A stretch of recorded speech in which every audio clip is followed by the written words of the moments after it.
నమస్తే అండి. ఇది ప్రాథమిక హక్కులకి సంబంధించిన డిస్కషన్ అయితుంది. మనం ఆల్రెడీ 3 ఎపిసోడ్స్ అయిపోయినాయి. ఇది ఫోర్త్ పార్ట్.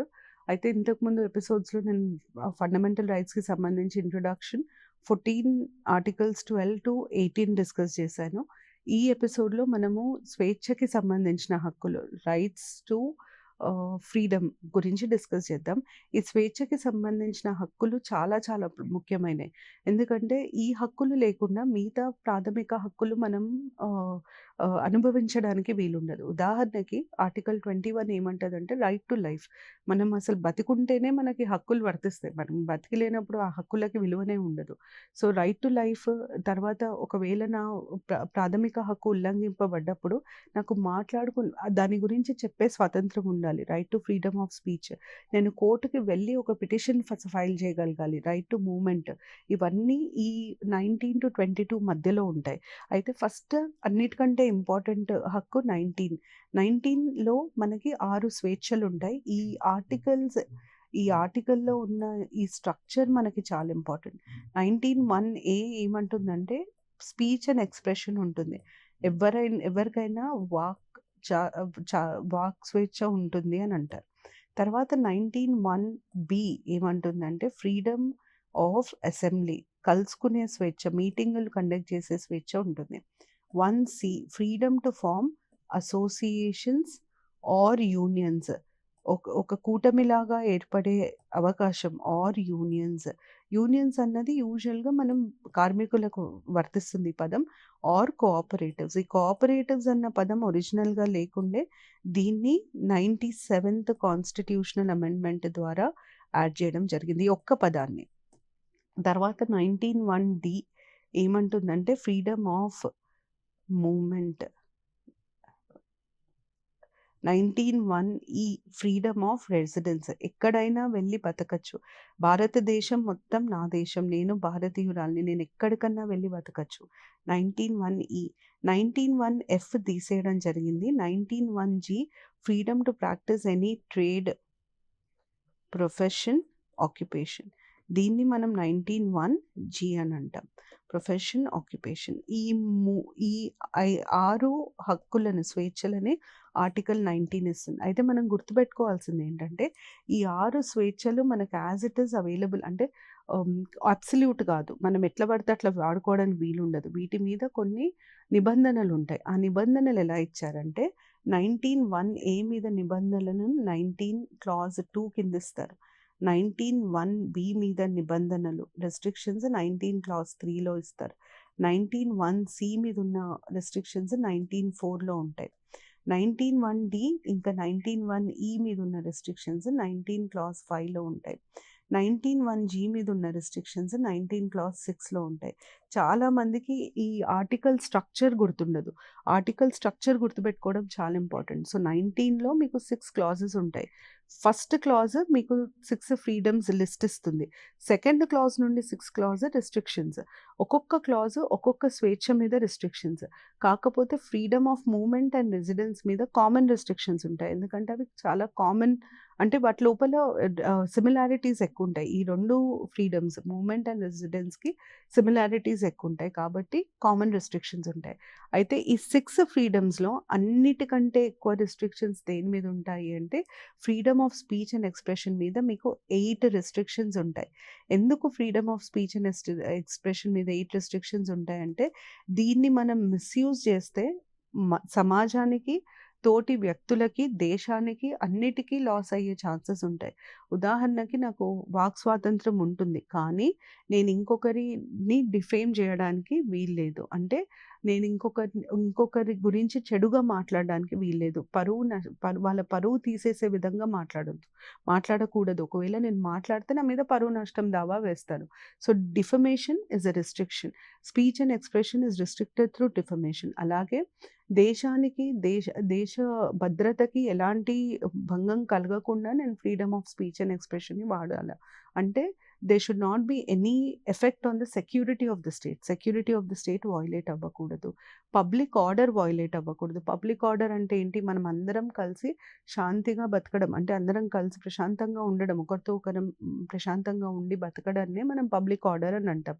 ఏ రకమైన డిస్టర్బెన్స్ గానీ, ఏ రకమైన కాన్‌ఫ్లిక్ట్స్ గానీ, రైట్స్ కానీ, గొడవలు కానీ లేకుండా ఉండడంని పబ్లిక్ ఆర్డర్ అంటారు.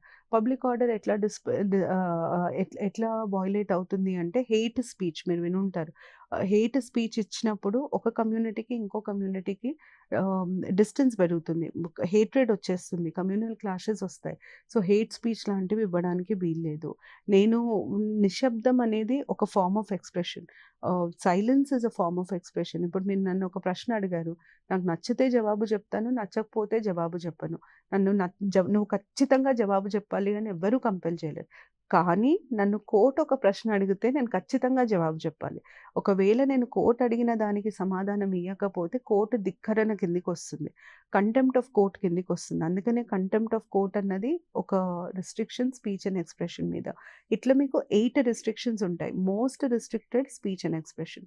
అండ్ ఇంకొకటి మీరు గుర్తుపెట్టుకోవాల్సింది ఏంటంటే ఎక్స్‌ప్రెషన్ కింద రైట్ టు ఓట్ కూడా ఉంటుంది.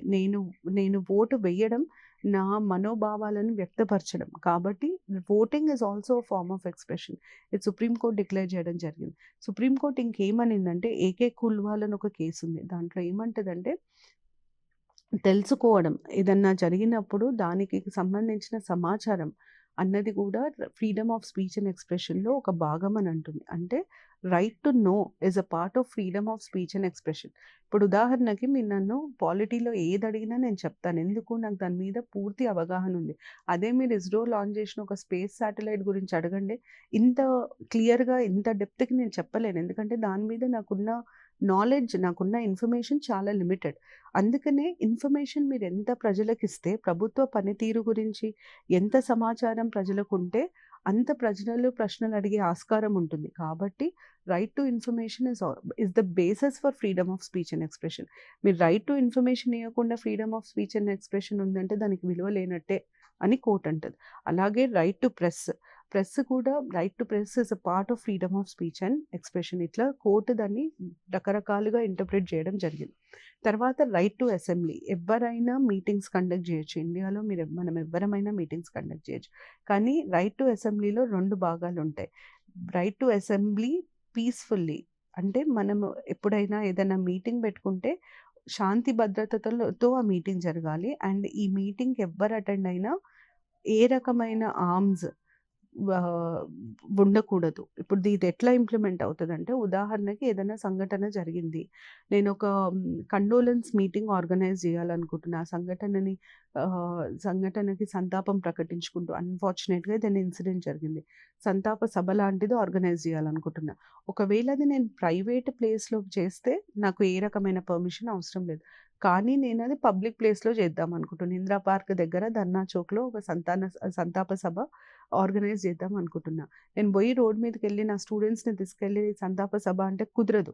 నేను ఫస్ట్ పోలీస్ స్టేషన్‌కెళ్ళాలి. పోలీస్ స్టేషన్‌లో ఒక అప్లికేషన్ ఇవ్వాలి. నేను ఇది ఆర్గనైజ్ చేస్తున్నా. ఇంతమంది వచ్చే ఆస్కారం ఉంది. ఈ సభ ముఖ్యోద్దేశం ఇది. మేము ఈ సంఘటనకి సంతాపం ప్రకటించాలనుకుంటున్నాము. లేదా క్యాండిల్ లైట్ మార్చ్ చేయాలనుకుంటున్నాము. ఈ డేట్, ఈ టైమ్, నేను దీన్ని ఆర్గనైజ్ చేస్తుంది నేనని ఒక లెటర్ ఇవ్వాలి పోలీస్ స్టేషన్‌లో. అప్పుడు పోలీస్ వాళ్ళు నాకు పర్మిషన్ ఇస్తేనే నేను ఆ మీటింగ్ కండక్ట్ చేయడానికి వీలైతది. మీరెప్పుడన్నా గమనించండి, పబ్లిక్ ప్లేసెస్‌లో అయ్యే మీటింగ్‌లో ఎంతమంది వస్తున్నారు ఆ మీటింగ్‌కి అన్న దాన్ని బేస్ చేసుకొని పోలీస్ ప్రొటెక్షన్ ఉంటది. అంటే కనీసం ఒక్క పోలీస్ కానిస్టేబుల్ అని ఉంటాడు. అంటే ఎక్కువ మంది వస్తున్నారు అంటే ఎక్కువ పోలీసులు ఉంటారు. ఒకవేళ వీఐపీస్ వస్తే దాన్ని బట్టి సీఐ, ఎస్ఐ, ఒక్కొక్కసారి ఏసీపీ, ఒక్కొక్కసారి లోకల్ డీసీపీ వీళ్ళు కూడా వచ్చి ఉంటారు. సో, పోలీస్ ఎందుకుంటుంది అంటే అసలు వీళ్ళు శాంతియుతంగా మీటింగ్ కండక్ట్ చేస్తున్నారా లేదా? ఎవరి దగ్గర ఏమైనా ఆర్మ్స్ ఉన్నాయా? ఇట్లాంటివి చెక్ చేయడానికి పోలీస్ వాళ్ళు ఉంటారు. So, assembly right to freedom of అసెంబ్లీలోనే 2 కండిషన్స్ ఉంటాయి. ఒకటి పీస్‌ఫుల్, వితౌట్ ఆర్మ్స్. అయితే ఈ వితౌట్ ఆర్మ్స్ అనే కండిషన్‌ని మనము సిక్కులకు వర్తించదు. ఎందుకు? సిక్కులలో కత్తి పెట్టుకోవడం వాళ్ళ రిలీజియన్‌లో ఒక భాగం. వాళ్ళ రిలీజియస్ ప్రాక్టీసెస్‌లో ఒక భాగం. కాబట్టి సిక్కులకి ఈ వితౌట్ ఆర్మ్స్ అన్నది వర్తించదు. తర్వాత right to form associations, unions, cooperatives. ఈ ఈ ఈ స్వేచ్ఛ చాలా చాలా ప్రముఖమైనది, ఇంపార్టెంట్. ఎందుకంటే ఇండియాలో 1, 2 పార్టీలుండేయి. చాలా పొలిటికల్ పార్టీస్ ఉంటాయి. ఏ దేశంలో అయితే చాలా పొలిటికల్ పార్టీస్ ఉంటాయో, రాజకీయ పార్టీలుంటాయో, ఆ దేశాన్ని మనం మల్టీ పార్టీ సిస్టమ్ లాగా వర్ణిస్తాం. India is a multi party system. ఎందుకు? Because we have too many parties. ఎందుకు ఇండియాలో ఇన్ని పార్టీలున్నాయంటే మనకి పార్టీ ఫార్మ్ చేసే ప్రాథమిక హక్కుంది. ఆ స్వేచ్ఛ ఉంది. 19(1)(c)లో అసోసియేషన్ అన్న పదం ఉంది. అసోసియేషన్ సోషల్ అవ్వచ్చు, ఎకనామిక్ అవ్వచ్చు, పొలిటికల్ అవ్వచ్చు. పొలిటికల్ అంటే పొలిటికల్ పార్టీ. సోషల్ అసోసియేషన్స్ అంటే ఇప్పుడు ఎన్‌జీఓస్ చాలా పనిచేస్తాయి. ఇప్పుడు not for profit associations, charity కోసం, దానికోసం, కోసం ఫార్మ్ అయినాయి social associations. Socio cultural associations అంటాం. కల్చరల్ అసోసియేషన్‌కి తెలంగాణ జాగృతి ఒక ఎగ్జాంపుల్. తర్వాత మనం ఎకనామిక్ అసోసియేషన్స్ అంటాం. Confederation of Indian industries, CII economic association. So, ఇట్లా మనకి రకరకాల అసోసియేషన్స్ ఫార్మ్ అయ్యే వీలుంటుంది. తర్వాత 1D, 1E 2 చాలా ఇంపార్టెంట్. ఎందుకంటే ఇవి ఇండియాలో యూనిటీ పెంచడానికి చాలా తోడ్పడతాయి. ఎలా అంటే ఇండియా దేశం మొత్తం నాది. నేను ఇంతకుముందు కూడా అన్నా, దేశం మొత్తం నాది. నేను ఈ దేశ పౌరుడిని. కాబట్టి నేను ఎక్కడన్నా వెళ్ళి ఉండొచ్చు. As a citizen of this country నేను ఎక్కడన్నా ఇండియాలో వెళ్ళి ఉండొచ్చు. ఎక్కడికన్నా వెళ్ళొచ్చు, వెళ్ళి ఉండొచ్చు. So, freedom of movement, freedom of residence చాలా ఇంపార్టెంట్. ఈ ఫ్రీడమ్ ఆఫ్ మూవ్‌మెంట్, రెసిడెన్స్ మీద కామన్ రిస్ట్రిక్షన్స్ ఉంటాయి.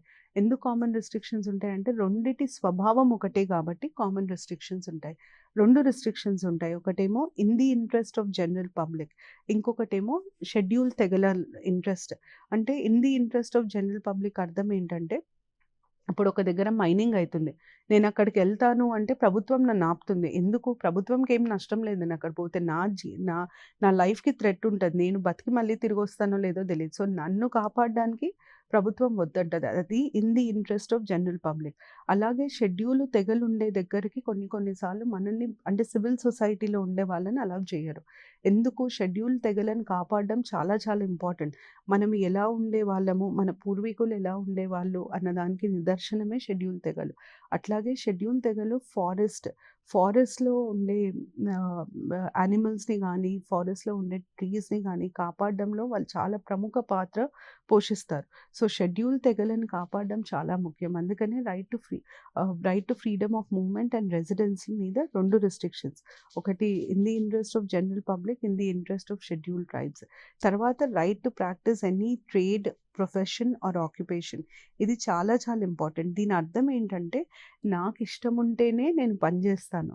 నాకిష్టమున్న పనే చేస్తాను అని అర్థం. ఒకరిని మనము ఫోర్స్ చేయలేం. పని చేయమని ఎవ్వరిని కంపెల్ చేయడానికి వీల్లేదు.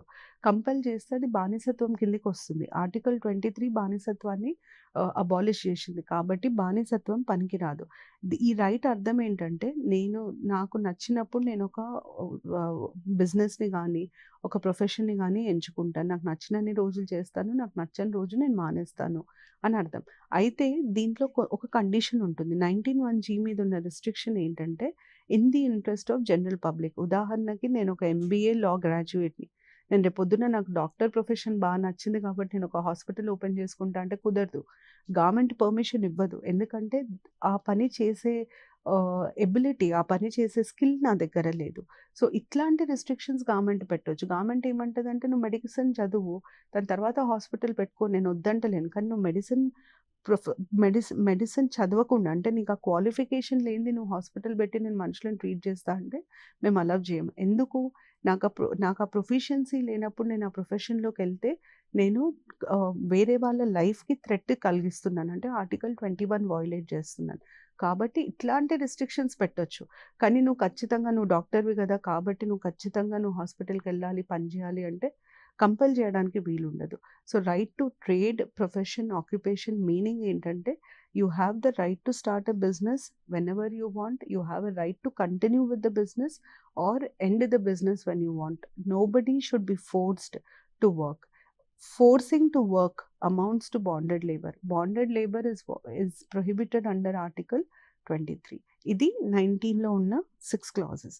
దీని తర్వాత మనకు నెక్స్ట్ ఉన్నది ఆర్టికల్ 20. ఆర్టికల్ 20 అన్నది హక్కు కాదు. ఆర్టికల్ 20 అన్నది ఒక రక్షణ. అది ఒక క్రైమ్‌లో ఇన్వాల్వ్ అయిన వాళ్ళు. ఆర్టికల్ 20 చాలా చాలా ప్రముఖమైన రక్ష. ఎందుకు అంటే చాలా మందికి అసలు సిస్టమ్ ఎట్లా వర్క్ చేస్తది అన్న దాని మీద ఏ రకమైన అవగాహన ఉండదు. అందుకని ఈ ఆర్టికల్ గురించి తెలుసుకోవడం చాలా ఇంపార్టెంట్. ఎవరినైనా ఒక క్రైమ్‌లో అక్యూజ్ చేసినప్పుడు అంటే నిందితులు ఒక ఒక ఒక నిందితుడికి రాజ్యాంగం కల్పించే భద్రతని ఈ ఆర్టికల్ 20 కింద పొందుపరుచున్నారు. సో, మనం వీటిని రైట్స్ అనం. వీటిని మనం సేఫ్‌గార్డ్స్ ఫర్ ది అక్యూజ్డ్ అని అంటాం. For the accused 2021 2022 2 safeguards for the accused. అయితే సేఫ్‌గార్డ్స్ ఫర్ ది అక్యూజ్డ్ కింద ఏమేమి వస్తాయి? దీని కింద 3 ఉంటాయి. ఫస్ట్ దాన్ని ఏమంటామంటే no post facto criminal laws అని అంటాం. No post facto criminal laws అంటే ఒక క్రిమినల్ లాని మనం ఎనాక్ట్ చేసినప్పుడు అది ముందు డేట్ నుండే ఇంప్లిమెంట్ అవుతుంది. పాత డేట్‌కి వెళ్ళి ఇంప్లిమెంట్ కాదు. 2 ఏమంటదంటే నో డబుల్ జిపారిటీ. ఒక నేరానికి ఒకే శిక్ష. 2 శిక్షలు ఎయ్యడానికి వీలుండదు. No double jeopardy. 3 ఏమంటదంటే నో సెల్ఫ్ ఇన్క్రిమినేషన్. నేను చేసిన నేరానికి నన్నే సాక్షిగా పెట్టడానికి వీల్లేదంటే నన్ను ఫోర్స్ చేయొద్దు సాక్ష్యానికి. అది నో సెల్ఫ్ ఇన్క్రిమినేషన్. ఇప్పుడు ఇవి నేను బ్రీఫ్‌గా ఎక్స్‌ప్లెయిన్ చేస్తాను. మీకు మొదటిది అర్థం కావడానికి నిర్భయ కేసు ఎగ్జాంపుల్ తీసుకుందాం. నిర్భయ కేసులో ఒక జువెనైల్ ఇన్వాల్వ్ అయ్యి ఉండే. జువెనైల్ అంటే 18 లోపు ఉన్న ఒక వ్యక్తి ఒఫెండర్. అయితే నిర్భయ కేసు అప్పుడు 18 లోపల ఉన్న వ్యక్తులకి ఎట్లాంటి తప్పు చేసినా, ఎట్లాంటి నేరం చేసినా మాక్సిమం శిక్ష 3 ఏళ్ళు మాత్రమే అని చట్టం చెప్పింది. నిర్భయ కేసులో ఒక జువెనైల్ ఉన్నాడు కాబట్టి దాని మీద చాలా ప్రొటెస్ట్‌లు జరిగాయి. చాలా మంది చాలా రకాల డిమాండ్స్ పెట్టారు. ఒక డిమాండ్ ఏంటంటే అది చాలా ఘోరమైన నేరం కాబట్టి ఆ మనిషికి 3 ఏళ్ల కంటే ఎక్కువ శిక్ష ఇవ్వాలి అని డిమాండ్ ఉండే.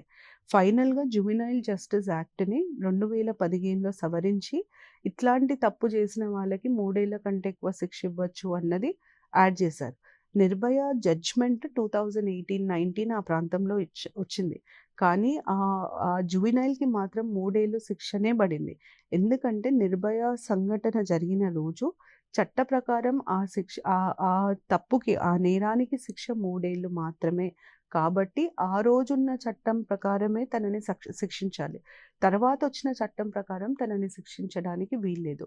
పోస్ట్ ఫ్యాక్టో క్రిమినల్ లాస్ అంటే ఈరోజు జరిగిన సంఘటనకి రేపు మీరు ఒక చట్టం చేసి దానికి నేను శిక్ష ఇస్తాను అంటే కుదరదు.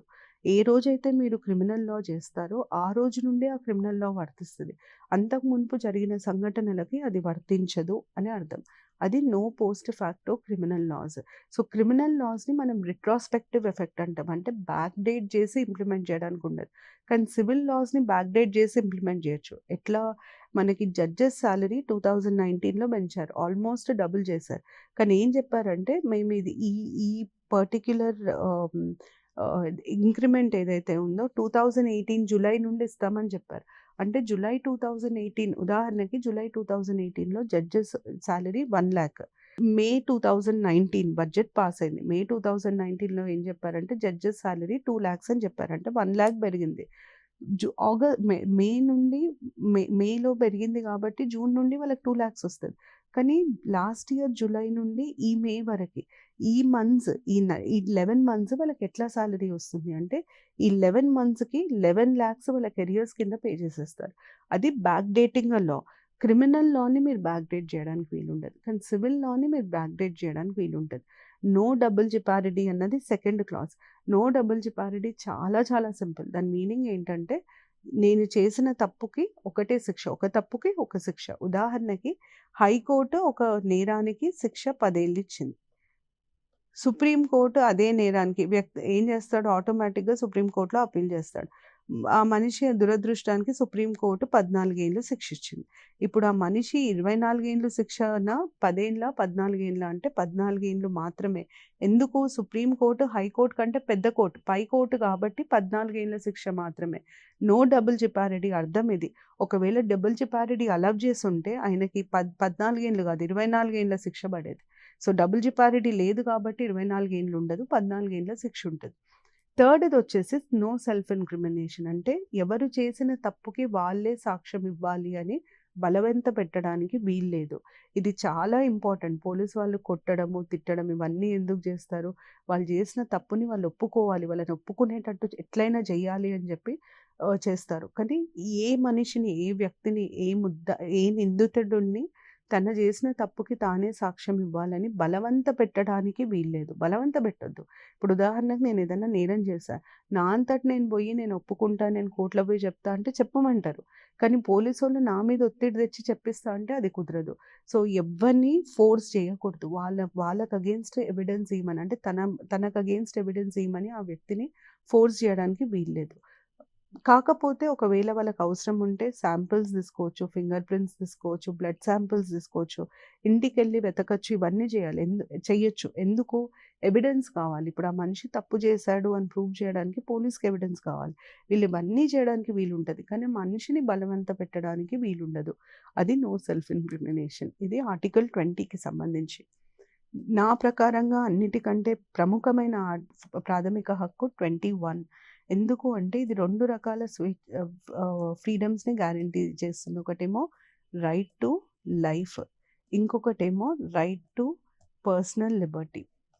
రైట్ టు లైఫ్‌కి, రైట్ టు పర్సనల్ లిబర్టీకి ఏ రకమైన తేడా ఉంటది? పర్సనల్ లిబర్టీ, లైఫ్ రెండిటిని కాన్స్టిట్యూషన్ చెప్పదు. కానీ పర్సనల్ లిబర్టీ అంటే ఏంటి? Individual freedom. ఇప్పుడు నాకు పర్సనల్ లిబర్టీ ఉంది అని ఎట్లా తెలుస్తది?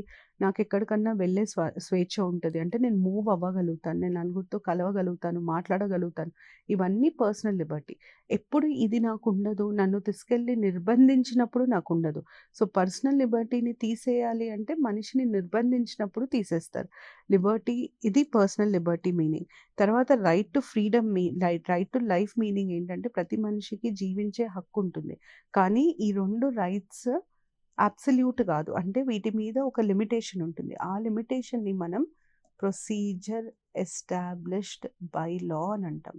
ఈ ప్రొసీజర్ ఎస్టాబ్లిష్డ్ బై లా అన్నది జ్యుడిషియరీకి, అంటే న్యాయ వ్యవస్థకి సంబంధించి చాలా చాలా ప్రముఖమైన కాన్సెప్ట్. దీన్ని చాలా జాగ్రత్తగా అర్థం చేసుకోవాలి.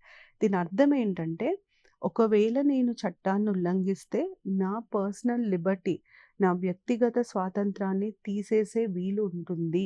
ఒకవేళ నేను ఏదన్నా నేరం చేస్తే నాకు ఉరిశిక్ష వెయ్యొచ్చు. ఒకవేళ చట్టంలో రాసుంటే నాకు ఉరిశిక్ష వేయడానికి వీలుంటుంది. దాన్ని మనం right to life, right to personal Liberty అని అంటాం. ఇప్పుడు దీని మీనింగ్ ఎట్లా ఉంటుందంటే, ఉదాహరణకి ఒక మనిషి జీవితాన్ని ఎవ్వరు తీసుకోవడానికి వీల్లేదు. కానీ ఆ మనిషి ఇంకో వ్యక్తిని చంపేశాడు. చట్టపరంగా తనకి శిక్ష పడాలి. చట్టం ప్రకారం తనకి ఉరిశిక్ష ఎయ్యొచ్చు. కోర్టు ఉరిశిక్ష ఏస్తే దాన్ని తప్పనడానికి వీల్లేదు. ఎందుకు? లా ప్రకారం, చట్టం ప్రకారం అది రాసుంది. అలాగే ఒక మనిషి నేరం చేశాడు. ఆ మనిషిని సమాజంలో ఆ నేరం చేశాడు కాబట్టి శిక్ష ఇవ్వాలి. సమాజంలో ఉంచడానికి వీల్లేదు. అట్లాంటప్పుడు తనకి జైలు శిక్ష ఇయ్యొచ్చు. కానీ జైలు శిక్ష ఇయ్యొచ్చు, ఇన్ని రోజులు ఇయ్యొచ్చు అని ఎక్కడ రాసుంది? చట్టంలో రాసుంది. చట్టంలో రాసుంది కాబట్టి తన పర్సనల్ లిబర్టీ తీసేయొచ్చు. ఒకవేళ ఇండియాలో ఉరిశిక్షని తీసేస్తే, నిర్మూలిస్తే right to life absolute right అయితది. కానీ ఉరిశిక్ష ఇంకా ఉంది కాబట్టి right to life absolute right కాదు. అయితే ఆర్టికల్ 21 గురించి మీకు ఇంకా కొన్ని విషయాలు తెలియాలి. ఫస్ట్ ఏంటంటే, ఉన్న మొత్తం ఫండమెంటల్ రైట్స్‌లో ఆర్టికల్ 21ని ఇంటర్ప్రిట్ చేసినట్టు, అంటే ఆర్టికల్ 21ని వాడినట్టు కోర్ట్ ఇంకే ఆర్టికల్‌ని వాడదు. ఆర్టికల్ 21 కింద దగ్గర ఒక 25, 26 హక్కులని కోర్టు ప్రకటించింది. అంటే కాన్స్టిట్యూషన్‌లో మీరు చూస్తే, రాజ్యాంగంలో మీకు చూస్తే right to life, personal Liberty మాత్రమే ఉంటాయి. కానీ మీరు ఒకవేళ సుప్రీంకోర్టు సుప్రీంకోర్టు ఇచ్చిన అర్థాలని చూస్తే ఈ right to life personal Liberty కింద చాలా వస్తాయి. ఉదాహరణకి సుప్రీంకోర్టు ఏమంటదంటే ప్రతి వ్యక్తికి జీవించే స్వేచ్ఛ ఉంటది. కానీ ఈ జీవితం డిగ్నిటీతో కూడుకున్నదై ఉండాలి. అంటే తనకి రెస్పెక్ట్ ఉండాలి. ఆ డిగ్నిటీ లేనప్పుడు రైట్ టు లైఫ్‌కి మీనింగే ఉండదు. So right to life with dignity is part of article 21. అలాగే మీకిప్పుడు డిగ్నిఫైడ్ లైఫ్ ఉండాలి అంటే ఒక చాలా ఇంపార్టెంట్ రైట్ ఎడ్యుకేషన్. ఒక మనిషి చదువుకున్నప్పుడు ఆటోమేటిక్‌గా ఎదురు మనిషి తనకి విలువిస్తాడు, రెస్పెక్ట్ ఇస్తాడు. సో చదువు అనేది రైట్ టు లైఫ్‌లో ఒక భాగం అంటది సుప్రీంకోర్టు. అలాగే ఇప్పుడు నాకు జీవించాలని ఉంది. నా జీవితం మంచిగుండాలి అంటే పొల్యూషన్ ఉండకూడదు. Right to pollution free environment is a part of right to life అని అంటది. Right against hand cuffing. ఇప్పుడు నన్ను అరెస్ట్ చేయాలి. మీరు అరెస్ట్ చేయండి. నన్ను మామూలుగా తీసుకొని వెళ్ళండి. కానీ నా చేతులకు బేడీలేయడానికి వీల్లేదు. So right against hand cuffing is part of right to personal Liberty. ఇట్లా సుప్రీంకోర్టు దగ్గర 26, 27 హక్కులని ఐడెంటిఫై చేసింది. అయితే మీరు ఇక్కడ చాలా జాగ్రత్త వహించాలి. కాన్స్టిట్యూషన్‌లో మాత్రం 2 హక్కులున్నాయి ఆర్టికల్ 21 కింద. Right to life, right to personal Liberty. Supreme court ప్రకారం రైట్ టు లైఫ్‌కి అర్థం చెప్పినప్పుడు ఇవన్నీ కూడా మేము దాని కిందనే పరిగణిస్తాము అని సుప్రీంకోర్టు చెప్పింది. మీకు ఎగ్జామ్‌లో ఎట్లా అడుగుతారంటే, in which of the following cases supreme court declared right to pollution free environment as part of right to life అని అడుగుతారు. ఎన్వైర్న్మెంట్‌కి సంబంధించి కంటే important case NC Mehta versus union of India. అలాగే రీసెంట్‌గా వచ్చిన జడ్జ్‌మెంట్స్ చూసుకుంటే right to privacy is part of right to life అని సుప్రీంకోర్టు ఎక్కడ చెప్పింది. రైట్ టు ప్రైవసీ అన్నది రైట్ టు లైఫ్‌లో ఒక భాగం. ఆర్టికల్ 21లో ఒక భాగం అని supreme court justice Puttaswamy versus union of India ఆధార్‌కి సంబంధించిన కేసు ఇది. దీంట్లో చెప్పింది.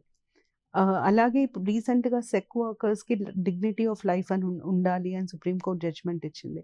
సో మీకు ఇవన్నీ చాలా important. Right to marry a person of your choice అని సుప్రీంకోర్టు ఏ కేస్‌లో డిక్లేర్ చేసింది. లేదా right to marry a person of your choice is a part of which of the following rights, fundamental rights అని అడిగారు. ఇది civil సర్వీసెస్‌లో 2 years back వచ్చిన question. So ఇట్లా మీకు సుప్రీంకోర్టు జడ్జ్‌మెంట్ అది ఏ ఆర్టికల్‌కి సంబంధించింది, దాంట్లో ఏం చెప్పబడింది అన్న దాని మీద గ్రూప్ 2లో కనీసం 2 లేదా 3 ప్రశ్నలు వస్తాయి. ఇవి చాలా ఇంపార్టెంట్. ఇది ఆర్టికల్ 21కి సంబంధించిన ఇన్ఫర్మేషన్. తర్వాత మనకి ఆర్టికల్ 22. ఆర్టికల్ 22 కూడా ఇదొక సేఫ్‌గార్డ్. ఇవి సేఫ్‌గార్డ్స్. ఎవరికి సేఫ్‌గార్డ్స్ అంటే 2 రకాల వ్యక్తులకి. ఒకటేమో నిందితుడు, అక్యూజ్డ్ ఇన్ ఎ క్రైమ్. ఎవరినైతే ఒక నేరంలో నింద మోపబడుతుందో ఆ వ్యక్తికి. ఇంకోటేమో ప్రివెంటివ్ డిటెన్షన్. ప్రివెంటివ్ డిటెన్షన్ అంటే వాళ్ళు ఏదన్నా తప్పు చేస్తారని ముందస్తు అరెస్ట్ చేస్తారు. దాన్ని ప్రివెంటివ్ డిటెన్షన్ అని అంటారు. ఇట్లా ఈ 2 వీటి కింద అరెస్ట్ అయిన వ్యక్తులకి ఆర్టికల్ 22 కింద కొన్ని సేఫ్‌గార్డ్స్ ఇవ్వడం జరిగింది.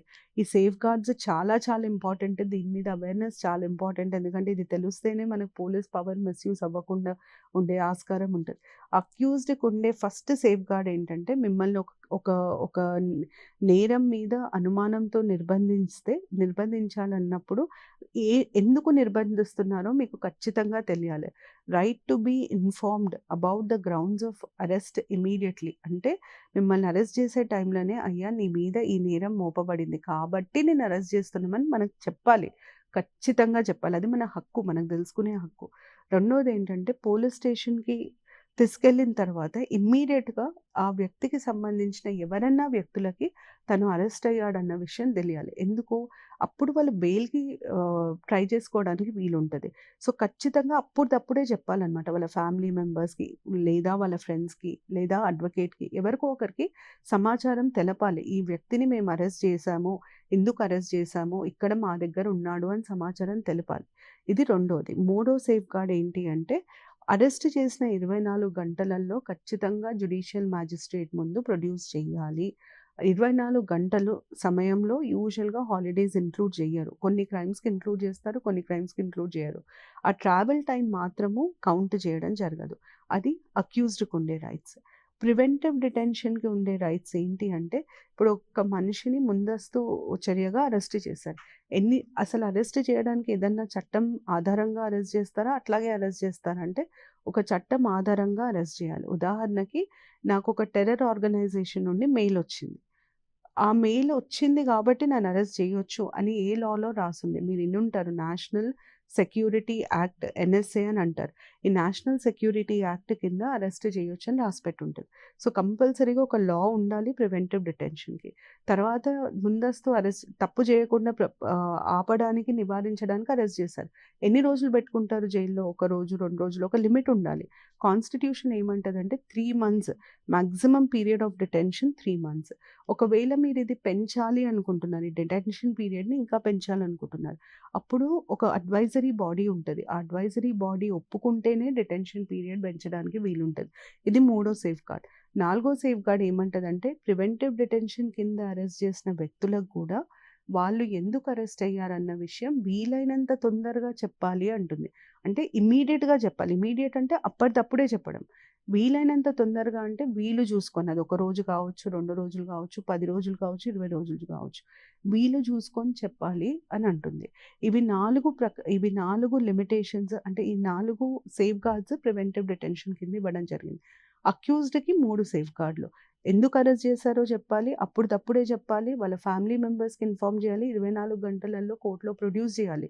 అప్పుడు కోర్ట్ నిర్ణయిస్తది. ఈ అరెస్ట్ చట్టపరమేనా, చట్టవిరుద్ధంగా అయిందా అని నిర్ణయించి ఏం చేయాలో కోర్ట్ చెప్తది. అది అక్యూజ్డ్‌కుండే రైట్స్. సో, ఇవి ఆర్టికల్స్ 19-22 ఫ్రీడమ్‌కి సంబంధించిన రైట్స్. నెక్స్ట్ ఎపిసోడ్‌లో రైట్స్ అగెయిన్స్ట్ ఎక్స్‌ప్లాయిటేషన్ తర్వాత రైట్ టు ఫ్రీడమ్ ఆఫ్ రిలీజియన్‌కి సంబంధించి డిస్కస్ చేస్తాను. దీంతో ఈ ఎపిసోడ్ కంప్లీట్ అయింది. నెక్స్ట్ ఎపిసోడ్‌లో కలుద్దాం. Thank you. నమస్తే.